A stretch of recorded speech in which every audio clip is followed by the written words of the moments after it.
Brigantia Blackbird of Blackbird's Brew. Happy Friday and welcome to Storyteller's Corner. We are going to be visiting the Lord of the Rings again, and this time we're going to spend a couple of minutes talking about Gandalf. Gandalf is the quintessential image of what a wizard ought to be, at least in our cultural imagination. He embodies the idea of someone who has this great knowledge and power, who was simultaneous both outside the usual pecking order of society and also somehow hovering above it. Gandalf knew how to be comfortable amongst the hobbits and took genuine pleasure in their company and their simple society, but he also knew how to stand tall in marble halls and how to advise rulers. He could see the big picture without losing sight of the smallest of details, a quality which I'm sure many of us wish that we shared. Now, in the story, it is Gandalf who gets events and people into motion, revealing an important role for magical practitioners today. Upon the discovery of the One Ring, it was Gandalf who got Frodo and Sam on the road and rallied Aragorn in his guise as Strider to aid them, which was fortunate given that Gandalf found himself temporarily detained by Saruman, which really put a dent into the schedule. And then again during the Siege of Helm's Deep.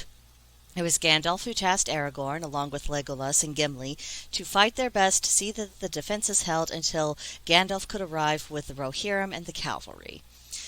Then again, when the orc attacked Minas Tirith and the Steward of Gondor was busy losing his mind, it was Gandalf who literally rallied and led the troops, doing whatever was necessary in the situation to make sure that events were unfolding. Gandalf absolutely exemplifies what it means to be adaptable, to be able to pick up the pieces and figure out a way to carry on and be totally focused on getting the job done even under extraordinary stressful circumstances.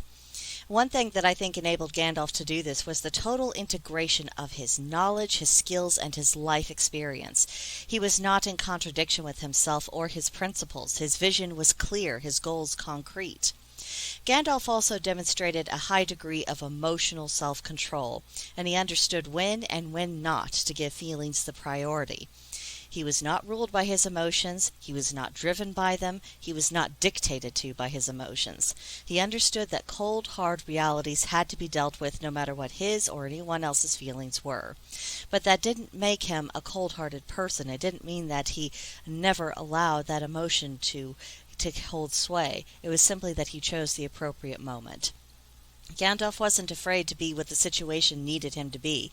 Sometimes that was a counselor and a guide. Sometimes it meant taking command. Sometimes it meant being a stalwart guardian and a protector.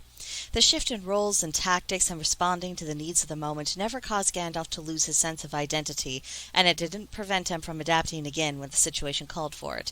And I think that's something that all practitioners of the craft, and honestly people in general, could benefit from meditating on. So let me know what you think of this analysis and what you think about Gandalf and his role as the wizard in The Lord of the Rings, and if that has any meaning or gems that we could learn from today. You could tell me in the comments below, or you could come see me on Discord at Blackbird's Brew. There's a link to join in the description box below. And I think that's it for now. I'll see you in the next one. Bye.